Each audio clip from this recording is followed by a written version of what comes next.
Hello and welcome to this Come to Jesus Daily devotional where we continue in the Gospel of Luke. And this week we're looking at these accounts in Luke 8 that speak of Jesus' power over creation, his power over the demonic and dark forces, and his power over sickness and death, so that we can be inspired by the glory of Christ and our faith deepened and maybe reassured in any trouble that we may be going through at the moment. Today we continue this narrative about Jesus' confrontation with demons, and today we see that the battle with dark forces continues and what this means for us. Today's lesson: we wage war on dark powers and they attack us through this age. So we are to be aware and fight with his methods. We read in Luke 8:31 to 33, continuing the narrative that we began yesterday. A large herd of pigs was feeding there on the hillside. The demons begged Jesus to let them go into the pigs, and he gave them permission. When the demons came out of the man, they went into the pigs, and the herd rushed down the steep bank into the lake and was drowned. Yesterday, we began looking at this narrative by seeing how even demons recognize and are subject to Jesus' authority, and therefore we are to pray against evil and fear no evil. However, we do have an ongoing battle.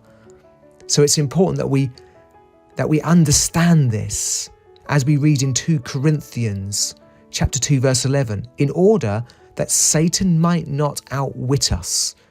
For we are not unaware of his schemes. Satan wants to outwit us.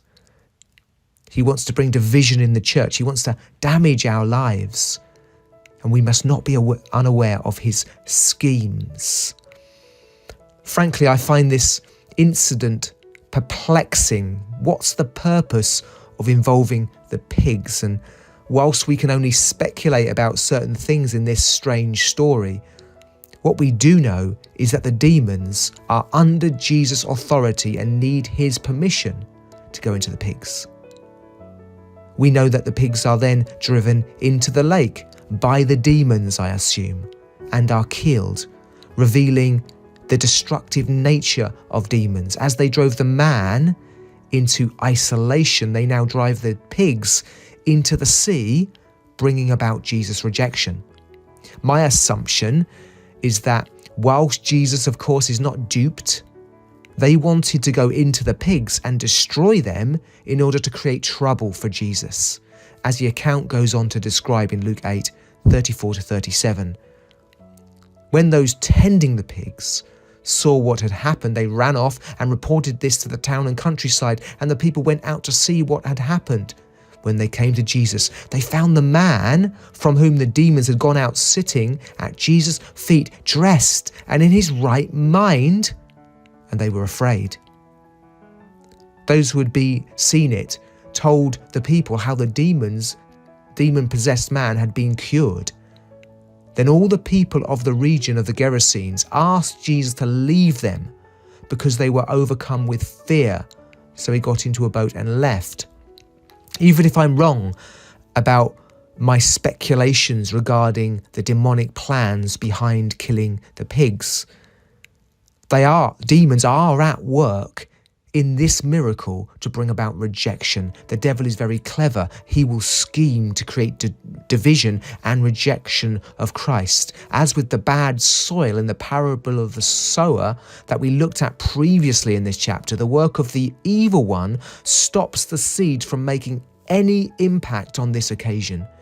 It reveals the poor state of their hearts, that the healing of this poor man has less impact on them, it would seem, than the financial loss of their pigs. Do we see the demonic activity in this incident has led to the rejection of Christ, and we must be aware of his schemes?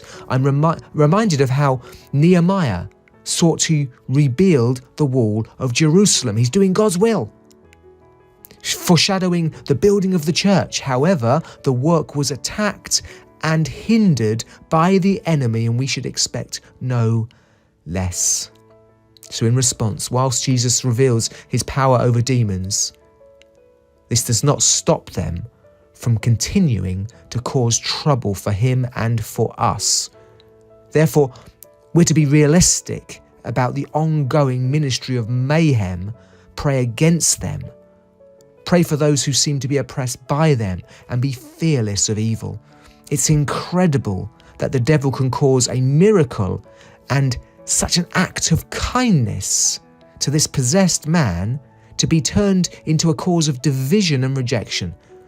So let's be wise, alert, and keep praying as we are taught by Jesus in Matthew 6:13, and lead us not into temptation, but deliver us from the evil one.